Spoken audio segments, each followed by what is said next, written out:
Jeff Wayne's The War of the Worlds is a real-time strategy video game developed by Rage Software Limited and released for Windows-based PCs in 1998. It is based on Jeff Wayne's musical version of The War of the Worlds, which is itself based on H.G.Wells' novel The War of the Worlds. In 1999, another game of the same name was released for the Sony PlayStation. The 1999 game reuses the 1998 game's graphics and music, but features entirely different gameplay. It is a third-person shooter with a focus on vehicular combat. Gameplay: the player chooses to play as either the defending humans or the invading Martians. It was unusual at the time, as instead of having pre-set-in missions, battles only take place when one side's forces are sent to a sector occupied by the other. Unit building and the intersector movement of forces are done between battles, similar to North and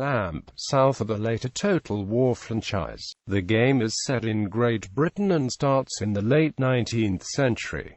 The map of Britain is divided into approximately 30 sectors. On the war map, the player can move units from sector to sector, invade enemy territory, construct units and examine each sector's resources. Research tasks are set on the war map as well. All of these are done within a pausable real-time system. The player can pause at any time to set up new orders. When the player is invading an enemy territory, the game switches to the battle map. At this point, the game works quite similarly to Command & Conquer. The player must control each of the units to destroy the opponent within the sector and not lose all the units. The battle map is also used if the player wishes to set up unit and structure building tasks and queues in one of the sectors, but they cannot examine an enemy-held sector without attacking. Time spent on the battle map does not affect time on the war map. The player cannot order further advance or construction from a sector until a command center is built. This is the most important building in the game. If it is destroyed in a battle, all the other structures in the sector are wiped out regardless of the condition. Unlike most RTS computer games, units typically consist of multiple vehicles in squadrons of 3 or 5, except for highly specialized utility units which consist of only one vehicle.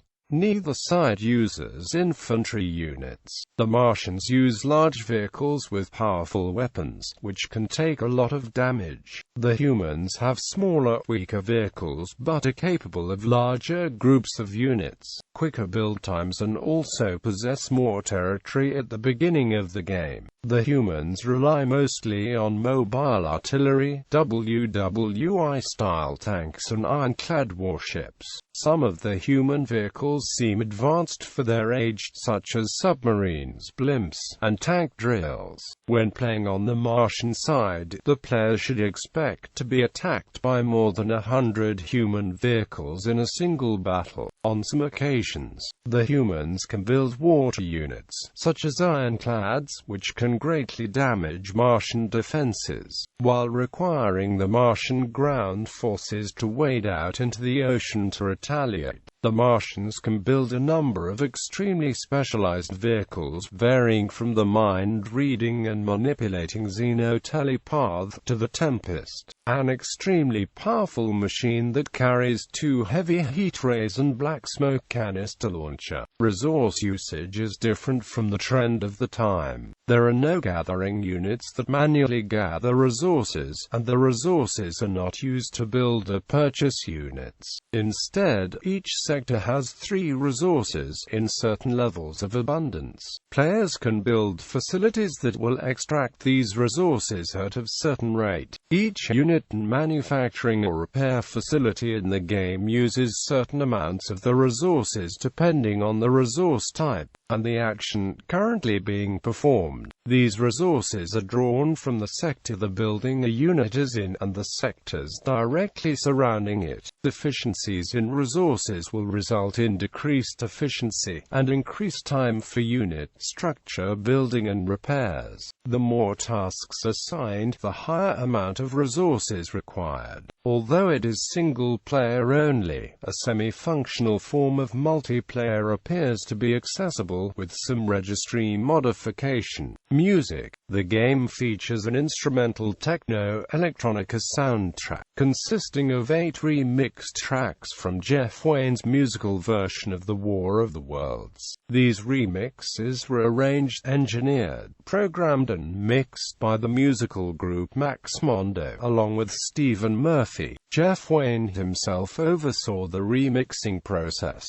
A music player is included within the game's menu. The tracks are divided into 4 groups of 2, each assigned to play in different situations of the game. The music was reused for the PlayStation game the following year, but Dead London was omitted as it was felt did not fit with the atmosphere of said game. Impact. It was one of the earlier RTS games to use 3D models instead of sprites for units. The game also features 3D terrain, which can be used strategically. The game suffered from significant performance problems initially, mainly due to the sheer number of vehicles on screen as well as the fact there is number 3D hardware support. However, modern computers should have no trouble running it. In addition, the cutscenes in the game also use 3D models. Some of the introductory animations of the game featuring the scenes on Mars were later recreated for the War of the Worlds live show.